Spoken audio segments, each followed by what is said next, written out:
What is up, guys, and welcome to the Manchester City player rating prediction. So without further ado, let's get straight into defense force, starting with Joe Hart. Now obviously I have put him up to 85 rating because he's been a very solid player for Manchester City, and I think he does deserve an upgrade to 85, considering that I think Courtois is going to get downgraded to 85. So I think that level is just right for Joe Hart. He's one of the best keepers in EPL. Next player, Cavalera, has obviously been solid for Manchester City as well when he came on, especially in the cup games. He managed to shine, make some good saves, save important penalties. That's why I bumped him up to 80 rating.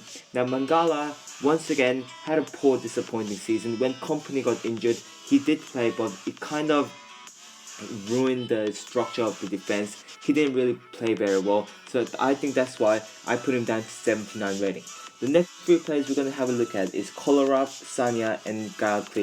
Now starting with Kolarov, he's definitely one of the best crosses in Manchester City, and then his attacking abilities are very good. That's why I put him up to 80, even though his defending ability is a bit lacking compared to the other left back, which is Clichy, who I put him up to 81. His defensive are good, but it's the opposite of Kolarov. He can't really attack too well. He doesn't really push up, do that thing. And Sanya, and I never expected Sanya to like overpower Zabaleta to the right back position, but now he did, and then he played really decent, and I really think that he's gonna get upgraded as well to 81 rating, considering that I think he's a pretty good right back for EPL and Manchester City. Even though I think Manchester City will sign a new right back or use Denaya at right back. But moving on to the next three players are going to be Company, Otamendi, and Zabaleta. Now starting with Company, I downgraded him one because he was injured for most of the season, and then injury was the main factor that I downgraded him. So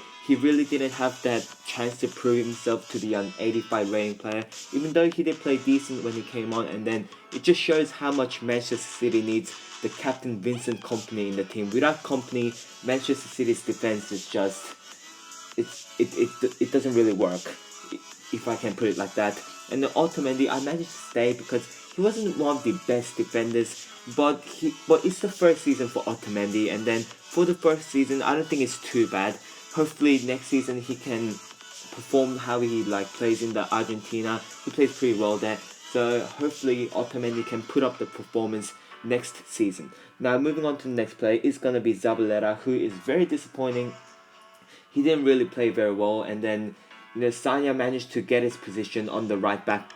So I think for Zabaleta, I think he's gonna get downgraded to 80 rating because I don't think he should be one of the best rating right backs in EPL. He should be around 80 or so. Now the next three players are gonna be Fernando, Delph, and Fernandinho. Now both Fernando and Delph, I decided to stay them at both 79 and 77 because Fernando, even though he was good sometimes, like he just managed to get those tackle-ins, played very good some games, but he was kind of inconsistent as well. And the mistake against PSG in the Champions League, the one that Zlatan scored, that should have never happened. Even though he did play decent in that game, he kind of has that. He's not good enough to be like over 80 rating. And then Delph, once again, he was injured a lot of the season, and then he just weren't able to prove himself. He should have stayed at Aston Villa, to be honest. Next player is gonna be Fernandinho, who is one of the best performing players in for Manchester City this season. And then whenever I watched Manchester City play, Fernandinho was that energetic player in the midfield, getting the tackles, getting those passes, and then he's just like the key midfielder of Manchester City. Now the next three players are gonna be Jesus Navas, Sterling, and Samir Nasri. Now Jesus Navas is a very fast player, and then once again he's a very, very hard working player. Jesus Navas, he tries to defend, he goes down up and down the sideline a lot. I can see him very trying a lot, but his finishing moves are just aren't great. Like his finishing isn't great, his crosses barely work, which is what really wingers need. They need to provide a good cross for the striker to get to, but Jesus Navas just can't do that. That's why I downgrade him too.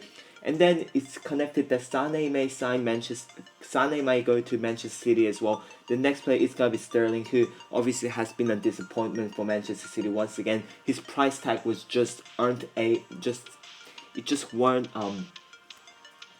just weren't up to that level. And then compared to someone like Marshall, Sterling were obviously poor. That's why I downgraded to 81 rating. And the same goes for Nasri, who didn't have much game time. He retired from France International as well. And then I think Nasri will go out of the club and probably transfer to somewhere else. The next three players are going to be Toure, De Bruyne, and Silva.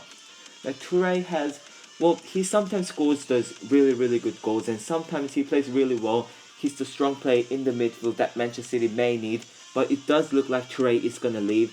But the reason why I downgraded him is that he's getting old. His work rate is getting pretty low. So I don't think he should be 85 anymore. He should be more down to 84 around. And the next player is gonna be Kevin De Bruyne. Definitely one of the best players that performed for Manchester City. That's why I put him up to 88 rating with 7 goals and 9 assists in the Premier League.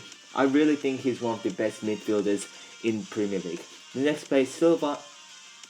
Obviously, well, he's an amazing player, I have to say that, but he hasn't been the best form last season. And for an 88 rated player, I think he should perform more. That's why I put him down to 87, which is still a really high rating.